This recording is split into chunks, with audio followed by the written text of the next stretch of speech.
नमस्कार, आप सभी लोगों का स्वागत है देश मत न्यूज के सबसे बेहतरीन कार्यक्रम माइक बनाम नेता में, जहां पर आज हम उपस्थित हैं लोकतंत्र की जननी वैशाली में, जहां से गणतंत्र की स्थापना हुई थी।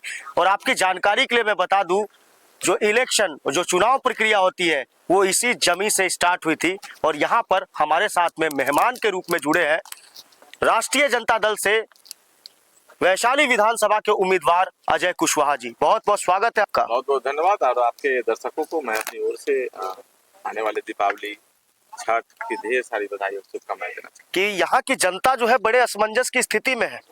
असमंजस की स्थिति में यह है कि जहां आपके साथी जो गठबंधन के कांग्रेस ने एक यहाँ से उम्मीदवार दे दिया और वो लोगों के पास में जाते जाते ये कह रहे हैं कि महागठबंधन की तरफ से हम खड़े हैं। आपके समर्थकों से बात करें तो वो लोग कहते हैं कि ओरिजिनल आरजेडी ओरिजिनल लालटेन वाले हम लोग हैं। जनता को कैसे समझाएंगे? देखिए, जनता यहाँ कंफ्यूज नहीं है, यहाँ उम्मीदवार कंफ्यूज है। कोई जनता कंफ्यूज नहीं है। ये सब भ्रम नहीं पालना चाहिए। यहाँ तो उड़ती हुई चिड़िया को हल्दी लगाने वाला जनता है बिहार का। ये सब विषय जनता पे कभी नहीं थोपा जाना चाहिए। जनता एकदम एक्सीलेंट तरीके से अपने उम्मीदवार का चयन करेगी, कहीं कोई ये विषय नहीं है। और जहां तक सवाल है गठबंधन के अंदर प्रत्याशियों का, तो देखिए ये बिहार है और बिहार में महागठबंधन की परिकल्पना राष्ट्रीय जनता दल से शुरू होती है और हम राष्ट्रीय जनता दल के प्रत्याशी हैं, तो ये कोई विषय ही नहीं है। कांग्रेस तो उस तरीके से जब पिछली बार की चुनाव की बात करें तो 70 सीटें साथ में थी, इस बार भी कुछ उस तरीके से नजदीक में है, लेकिन बहुत जगह पे देखा भी गया। कई ऐसे जगह के नाम, आपके पड़ोसी विधानसभा लालगंज में भी यही चीज देखी गई, आपके बिहार शरीफ में भी यही चीज देखने को मिली, राजापाकर विधानसभा में ये चीज देखने को मिली, कहलगांव में ये चीज देखने को मिली। तो गठबंधन कैसे आप कहेंगे कि महागठबंधन एकजुट है और सारे शीर्ष नेतृत्व जो है इस पे सही तरीके से काम नहीं कर पा रहे हैं? देखिए, हमको बिहार में क्या हो रहा है उसकी जानकारी नहीं है, क्योंकि हम वैशाली से चुनाव लड़ रहे हैं और जब हम यहाँ प्रत्याशी हैं तो यहाँ के लोगों के बीच हम पूरी तरह से फोकस्ड हैं और हम सिर्फ अपना चुनाव लड़ रहे हैं। तो हम सिर्फ अपनी बात करेंगे, हम बिहार की राजनीति की कोई चर्चा नहीं करेंगे। और हमारे वैशाली में एकदम स्पष्ट है, तेजस्वी यादव जी के नेतृत्व में महागठबंधन बिहार में है और राष्ट्रीय जनता दल के हम प्रत्याशी हैं। और वैशाली के लोगों ने ये ठान लिया है, वैशाली के लोगों ने ये निर्णय ले लिया है और वो निर्णय आने वाले 6 नवंबर को जो मतदान होगा और 14 नवंबर को मतगणना होगी और उस मतगणना के बाद वैशाली एक बड़ा इतिहास रचेगा। मैं ऑन रिकॉर्ड कैमरा आपको ये बात बोल देता हूँ, आप इसको रिकॉर्ड करके रखिएगा। ये तीनों जो हमने आपको तिथि दिया है और इसमें स्पष्ट हो जाएगा कि वैशाली किसके झोली में जा रहा है। 14 तारीख को जवाहरलाल नेहरू का बर्थडे भी है। फर्क नहीं पड़ता ना, वो विषय हमारे लिए नहीं है। जवाहरलाल नेहरू जी निश्चित रूप से देश के एक बड़े नेता रहे हैं और उनकी बड़ी उपलब्धि रही है।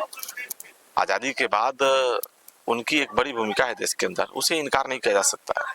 लेकिन बिहार के लिए वो 14 नवंबर एक नया अध्याय लिखेगा और तेजस्वी यादव जी के नेतृत्व में बिहार आगे जो बढ़ने वाला है। देखिए, युवाओं की सरकार को लेके युवाओं में बड़ा क्रेज है। आप दूसरे गठबंधन की जब चर्चा करेंगे तो वही घसा पिटा, वही पुराना इंजन वाला, वही पुराना स्कूटर लेके खटारा घूम रहे हैं लोग। तो विषय वो नहीं। आज के तारीख में लोग अब ऑटोमेशन मोड में रहना नहीं चाहते, अब लोग एक्टिव हो गए हैं। हर व्यक्ति एक बेहतर गाड़ी, बेहतर व्यवस्था, बेहतर चीजों को पसंद करता है। तो आज के तारीख में ये व्यवस्था, बेहतर चीज, बेहतर सामान अगर कोई उपलब्ध करा सकता है तो युवा करा सकता है, क्योंकि युवाओं का विजन बहुत स्पष्ट है, क्लियर है, क्रिस्टल है और तेजस्वी यादव जी ने इसको प्रूव किया है। जब पीछे की सरकार में 17 महीने की जब सरकार रही, तेजस्वी यादव जी ने बिहार में एक नया अध्याय लिखने का काम किया जो पिछले 20 वर्षों में 20 वर्षों वाली सरकार ने नहीं किया। तो नौकरी को लेकर जितना पॉजिटिव तेजस्वी जी हैं और आने वाले दिनों में जो उन्होंने कहा है उन सब चीजों को करने की दिशा में जो जज्बा लेके वो आगे बढ़ रहे हैं। और पिछले दिनों आप लोगों ने देखा होगा कि उन्होंने कहा है कि हम कोई भी ऐसी बात ऐसे बेफालतू का नहीं करते, हम एक्सपर्ट से राय लेते हैं और उस राय के आधार पर हम अपनी बात रखते हैं कि हम ये चीज आने वाले दिनों में करेंगे। तो ये बात बड़ी जिम्मेवारी के साथ नेता विरोधी दल बिहार विधानसभा जब उन्होंने ऑन कैमरा इन सब चीजों को लेकर कह दिया है तो निश्चित रूप से वो सही है और उसमें काम होगा। और आप देखिए, पिछले 3 महीनों के अंदर बिहार की सरकार ने जिन जिन योजनाओं को लागू किया है वो सारी योजना तेजस्वी यादव जी ने आज से 6 महीना पहले अपने मैनिफेस्टो में डाला था और उसी का परिणाम है कि आज की जो सरकार है उसका देखा देखी करके उसमें से कॉपी करके कुछ योजनाओं को लेकिन एक योजना की तो और चर्चा बहुत जोरों शोरों से है। एनडीए नेता उस बयान को लेकर के बड़ा घमासान मचाए हुए हैं। उन्होंने कहा कि तेजस्वी यादव ने जो मैनिफेस्टो में कहा कि हम बिहार में जिनके घरों में सरकारी नौकरी नहीं है उन्हें सरकारी नौकरी देने का काम करेंगे। विपक्ष के नेताओं का ये कहना है कि सरकारी नौकरी कहाँ से लाएंगे, जितना तो बिहार का बजट नहीं है उससे ज़्यादा तो वो सोच करके चलते हैं कैसे चला पाएंगे बिहार। उसके बाद लैंड फॉर जॉब, जमीन लेंगे नौकरी देने के बदले में, इस तरीके के आरोप भी लगे।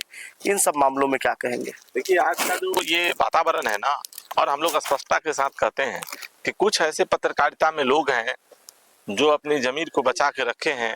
आप जैसे जो नीचे के स्तर पर, जिला में, प्रदेश के स्तर पर जो लोग पत्रकारिता कर रहे हैं, उन लोगों के बदौलत हमारी पार्टी और हम जैसे लोगों की बात लोगों तक पहुंच पा रही है। नहीं तो दूसरा एक पक्ष है गोदी मीडिया का। अब गोदी मीडिया वाले जो लोग हैं उनसे आप यही सब उम्मीद करेंगे कि वो यही कहेंगे कि लर्न फॉर जॉब, जमीन दो, नौकरी लो, ये सारी योजनाएं चल रही है। अब ये 71,000 करोड़ रुपए के घोटाले की बात पिछले दिनों बिहार में चली, सीएजी का रिपोर्ट है जी। आप बताइए ना कि उस पर कोई चर्चा करने को तैयार है? कहीं से कोई चर्चा होता है क्या? ये 71,000 करोड़ का मामला है क्या? क्यों नहीं गोदी मीडिया वाले इस बात को उठाते?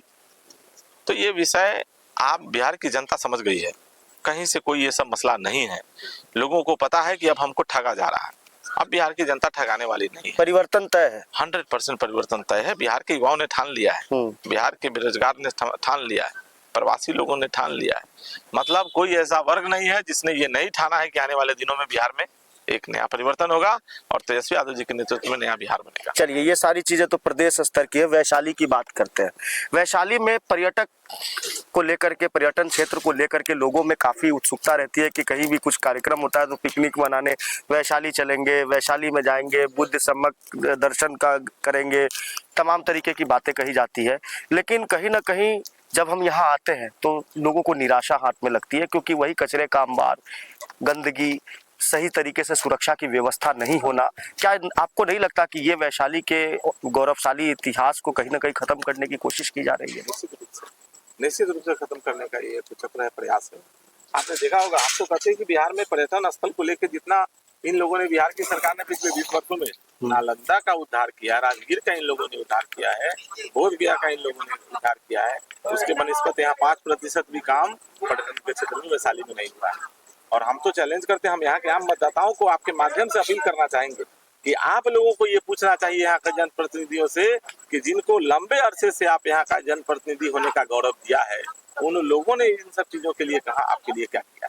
चलिए, एक सवाल है। जिस समय मुख्यमंत्री जी की यहाँ पे एक यात्रा हुई थी, उस यात्रा के अंदर वो डिग्री कॉलेज की नींव रखने की बात कर रहे थे, वहां पर स्थानीय विधायक का काफी विरोध हुआ और लोग जो है बढ़ चढ़ के नारे लगा रहे थे। बाद में उनका स्टेटमेंट आया कि विरोधियों के द्वारा साजिश रची जा रही है, वो आदमी बेच करके हमारे नाम को खराब करने का प्रयास कर रहे हैं। एक मामला और पहले सामने निकल करके आया जिसमें उन्होंने कहा कि लोगों ने कहा कि आजादी के बाद सड़क नहीं बनी है, इसके कारण भी काफी लोगों में रोष था।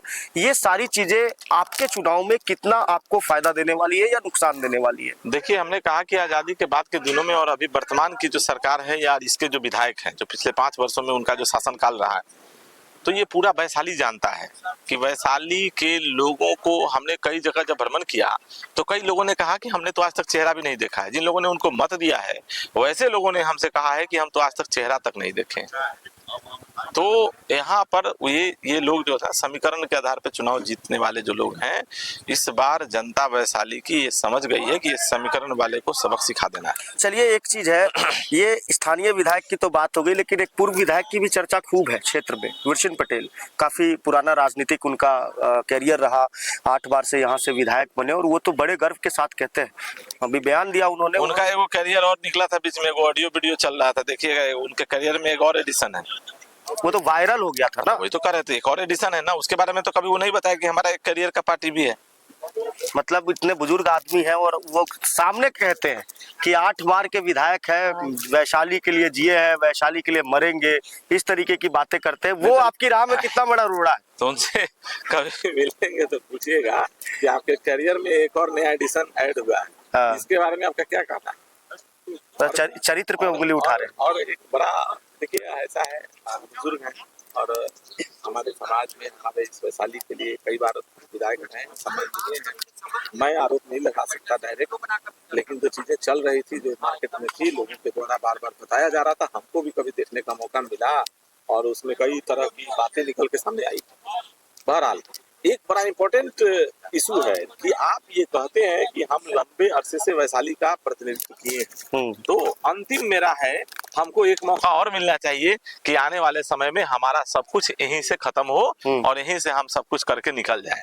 अच्छा, तो वैशाली के लोगों की तरफ से हम उनसे ये पूछना चाहते हैं कि आपके इस 8 बार के कार्यकाल में किए गए कार्यों की एक बार सूची लोगों को जारी कर दीजिए ना जनाब, कि आपने वैशाली के विकास के लिए क्या क्या किया है। चलिए उन्होंने क्या किया उसको छोड़ते हैं, आपको अगर मौका मिलता है तो सबसे पहला काम क्या करेंगे? देखिए बहुत सारा काम पेंडिंग है वैशाली। देखिए सीरियसली अगर इन सब चीजों का अध्ययन कीजिएगा तो आप पाइएगा कि वैशाली में बहुत ऐसी चीजें हैं जिसको करना है।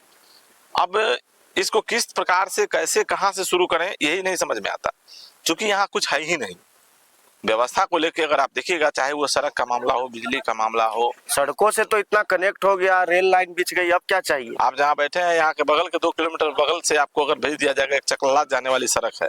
अभी उस सड़क पे क्या हुआ कि अभी 1 महीना पहले कोई टेंडर वेंडर करके उसमें छाई हुई गिरा दिया गया है, रोड तो समतल कर दिया गया है, लेकिन अभी भी रोड पूरा बना नहीं है। तो उस रोड की स्थिति ये थी कि पिछले 5 वर्षों में लोग जब उस रोड से क्रॉस करते थे तो अगर कोई प्रसव वाली महिला को घर से निकाल के अगर कोई लालगंज की तरफ लेके जाता था तो या तो उसका डिलीवरी हो जाता था या कोलैप्स कर जाती थी। जितना उसके अंदर टर्बुलेंस होना था, जिस तरीके की रोड थी, जितनी व्यवस्थाएं खराब थी, तो एक वही नहीं, ऐसी कई सड़कों का यही हाल था। अभी लालगंज में मानपुरा से जतकौली का एक बड़ा 14 किलोमीटर लेंथ का एक सड़क है, 5-6 पंचायत को कनेक्ट करता है और आरसीडी का वो सड़क है। उस सड़क का 30 करोड़ रुपए का टेंडर निकला, हमने पहले भी आपसे बताया जी, हम बार बार चर्चा करते हैं और कभी इस बात को लेकर सत्ता पक्ष के लोग सामने नहीं आए स्थिति को स्पष्ट करने। और आज एक जिम्मेदारी के साथ फिर से हम इसको दोहराना चाहते हैं। महागठबंधन आरजेडी के प्रत्याशी होने की हैसियत से हम यहाँ के विधायक से जरूर हम ये जानना चाहेंगे, स्पष्टीकरण जानना चाहेंगे कि कौन सी ऐसी परिस्थिति आई कि वो 28-30 करोड़ रुपए राशि के टेंडर को कोलैप्स करा के और 4 करोड़ 70 लाख रुपए का टेंडर उसका निकाला गया और उसको जैसे तैसे पैच मार के छोड़ दिया गया, ताकि इस चुनाव भर कम से कम वहां के लोग इन सब चीजों को लेकर नहीं बोले। और गुणवत्ता पे कितने लोगों का ध्यान है साहब? गुणवत्ता को लेकर तो कोई बहुत पॉजिटिव होता नहीं है। कई बार खबरें भी आती रहती है, वो टेंडर वगैरह में जो है कमीशन वगैरह की कई वीडियोस सामने निकल के आते हैं, क्वालिटी वगैरह इन सब चीज़ों को लेकर के। ये सारी चीज़ें तो ठीक ठाक है, लेकिन रोजगार के स्तर पे भी अगर देखा जाए तो वैशाली में ऐसा कुछ है नहीं। अगर स्वास्थ्य की भी व्यवस्था की जाए तो एक पीपीएससी सेंटर के अलावा कुछ ऐसा नजर नहीं आता है। लोगों को यहाँ से मुजफ्फरपुर जाना पड़ता है, हाजीपुर पटना जाना पड़ता है। देखिए स्वास्थ्य को लेके, शिक्षा को लेके, पर्यटन को लेके, सड़क को लेके, बिजली को लेके, ये सारे चीजों में सरकार के तरफ से पूरी व्यवस्था फिसड्डी है। एक चीज और है, ये मैं आपको बीच में रोकना चाहूंगा। जब हम क्षेत्र में घूमते हैं, आपका जो क्षेत्र है वैशाली विधानसभा, ये कृषि आधारित क्षेत्र है और लोगों को पानी से संबंधित काफी समस्याएं होती है। कई किसान तो बिजली बिल चुका नहीं पाते, इसके अलावा भी कई तरीके की यूरिया खाद से संबंधित उनको परेशानी होती है, नील गायों से भी उनको काफी होता है। हाँ, बहुत इंपॉर्टेंट सवाल। हाँ, ये क्षति होती है।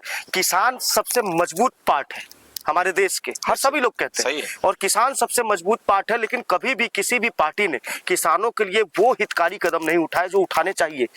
इन सब मामलों में हम लोगों को भी जब हम लोग घूमते हैं ना तो लोग के द्वारा ये सब जानकारी दी जाती है कि पिछले 5 वर्षों में इन सब चीजों के लिए जो वर्तमान के विधायक हैं उनका कहीं कोई ध्यान नहीं रहा, लेकिन इसके पूर्व के जो विधायक थे उनके बारे में लोग कहते थे कि वो लोग कुछ कराए थे, कुछ वैसे नील गायों को मरवाने के संदर्भ का एक मामला आया था कि उन लोगों को यहाँ से डिस्पोज करके हटाएंगे तो धीरे धीरे इन सब चीजों में कृषि कार्य में लोगों को बाधा नहीं होगी और कृषि कार्य करने वाले लोगों को इसका बहुत खामियाजा भुगतना पड़ता है। तो निश्चित रूप से इन सब चीजों को लेकर के एक ठोस कदम उठाने की आवश्यकता है और इन सब चीजों को लेकर के जो वर्तमान के विधायक थे उनकी पूरी निष्क्रियता थी। तो निश्चित रूप से इन सब चीजों को लेकर के लोग बहुत आक्रोशित हैं। हमने क्या कहा, पहले ही हम कह रहे हैं ना कि यहाँ के लोग पूरी तरह से चट्टानी एकता के साथ मन बना चुके हैं और बड़े बदलाव के संकेत हैं। बदलाव एक आम बदलाव होता है वो नहीं, एक बड़े बदलाव के संकेत हैं। आप देखिएगा आने वाले दिनों में ये इतना बड़ा बदलाव का स्वरूप होगा जिसके बारे में लोगों ने कल्पना नहीं की है। वैसे बदलाव की तरफ वैशाली बढ़ चुका है। चलिए ठीक है, अब हम कार्यक्रम का समापन करेंगे। बातें तो आपसे हुई, लेकिन मैं चाहता हूं कि देशमत न्यूज के तमाम दर्शक सहित पूरा भारत आपको देख रहा है, क्या अपील करना चाहेंगे इस लोकतंत्र की जर्नी से? देखिए, हम तो सिर्फ यही कहना चाहेंगे, अभी तो चुनाव का समय है भैया। हाँ। हम तो अपील यही करेंगे कि हम यहाँ प्रत्याशी हैं राष्ट्रीय जनता दल की तरफ से, तो खास करके हम वैशाली के तमाम लोगों को आपके माध्यम से अपील करना चाहेंगे कि आने वाले इस चुनाव में राष्ट्रीय जनता दल के प्रत्याशी के तौर पर, महागठबंधन के प्रत्याशी के तौर पर मैं आपके बीच खड़ा हूं, आपका बेटा हूं, आपका भाई हूं, और आप सब पर मेरा अधिकार है, और उस अधिकार के माध्यम से हम निश्चित रूप से आपसे ये मांग करते हैं कि एक बार मुझे आप मौका दो, और आने वाले 5 वर्षों में आप देखना इन सब चीजों को लेके जितना हमने सोच के रखा है, जितना पॉजिटिव हमने वर्णन किया है, और इन सब चीजों को लेके जितना हमने R&D किया हुआ है, आने वाले दिनों में अगर आप मुझे मौका देंगे तो निश्चित रूप में एक बेहतर वैशाली बना के हम आपको देंगे। ये हमारा वादा है आपसे।